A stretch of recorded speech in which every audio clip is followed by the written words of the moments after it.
Welcome all the partners of the to-be-signed alliance. We'll come to that. I would particularly like to welcome Mr. Siegler. Thank you for being here, and some of your colleagues also join you, I see. And of course, I would like to welcome everybody who took the occasion to come and celebrate with us what we're going to do this evening. And there's one particular person I would like to welcome here also, which is Joris, who is more or less the godfather of what we're doing here tonight. So special welcome to you, Joris.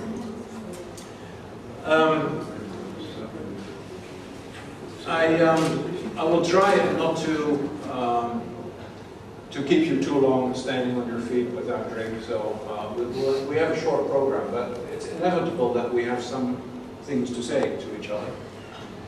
So first of all, I will say a few words about the history and background of the DETRA project, and then Andras Siegler will take the floor, after which we shall sign the documents that lie here, unless anybody thinks better of it at the last minute. We'll see about that. And then I shall introduce the proposed chairman of the alliance, whom I will keep a secret, so then I will not spoil the surprise that's coming up, although some of you might have heard some rumors, I'm pretty sure. Speaking as a president of FEHRL here, and especially as the FEHRL is a coordinator of the DETRA project, I'm very conscious of the fact that I am the only one of the alliance partners who is speaking, which is a special honor, and that's how I feel it. But it also is a signal. We are not here with 5 representatives speaking to you. We're here with 1 representative, and although my colleagues might not have approved every single letter or comma of what I'm going to say, I'm certain that I'm speaking on their behalf as well. Developing the European Transport Research Alliance was a strategic project between the key transport research organizations to make an analysis of the state of the European research area, in the transport domain, of course. We had committed ourselves previously to work together on the deepening of the ETRA objectives in transport, all with a view to the grand challenges that have already been set out on the European level. And from this commitment, the objective grew to create a European Transport Research Alliance, in brief ETRA, that would strengthen the transport domain. And a couple of words about the alliance later on, but I would like to tell you something of the building blocks that led to creating that alliance tonight. First of all, the first theme that was addressed was the mobility for researchers. Now, I don't know how it is in the rest of Europe, but I have a pretty good idea that it's just like it is in the Netherlands.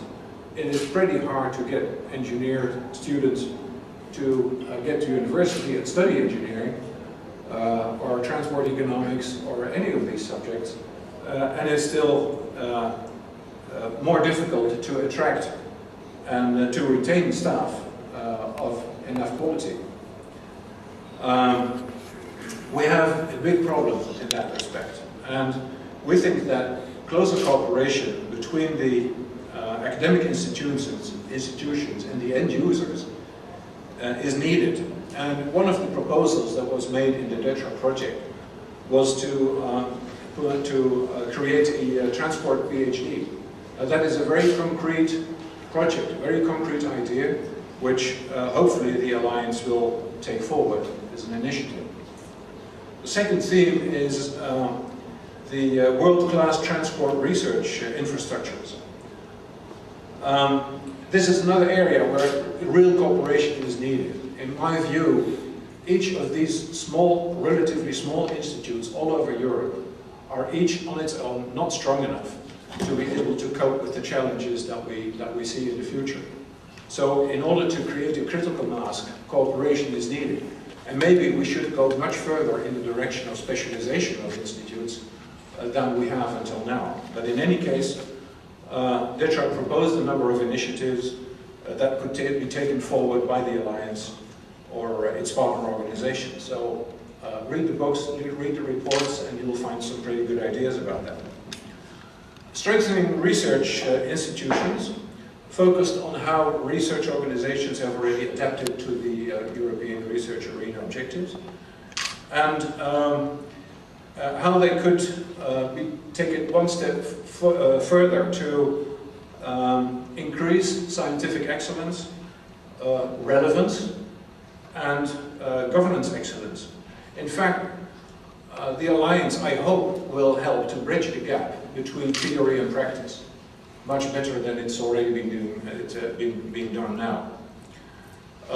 So I hope that having a very close connection, or creating a much closer connection with academia, is one of the themes that the Alliance will support and bring further. So that's all about focusing on how knowledge is generated. Another thing is, and that's the fourth theme, is how this knowledge is shared between all the stakeholders. Now, the stakeholders are not, of course, in the organizations as such.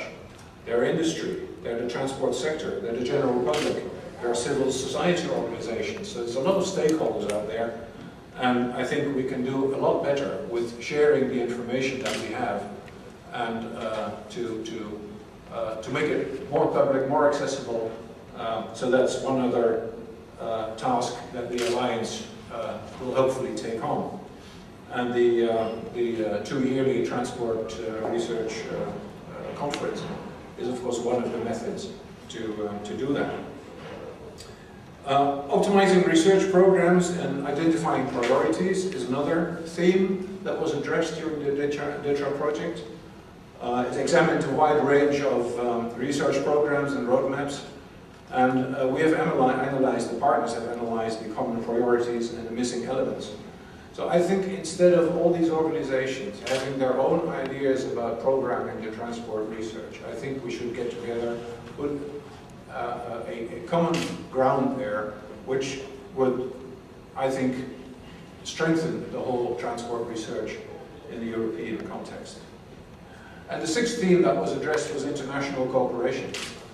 Now, from a FEHRL perspective, we have quite intensive contacts with our American colleagues, and they always find it difficult to talk to all these organizations in Europe. They find this a very confusing continent in terms of having good relations with. And what I hope is that the Alliance will help in putting forward one face to our international partners. That goes for the USA, that goes for other international partners all over the world.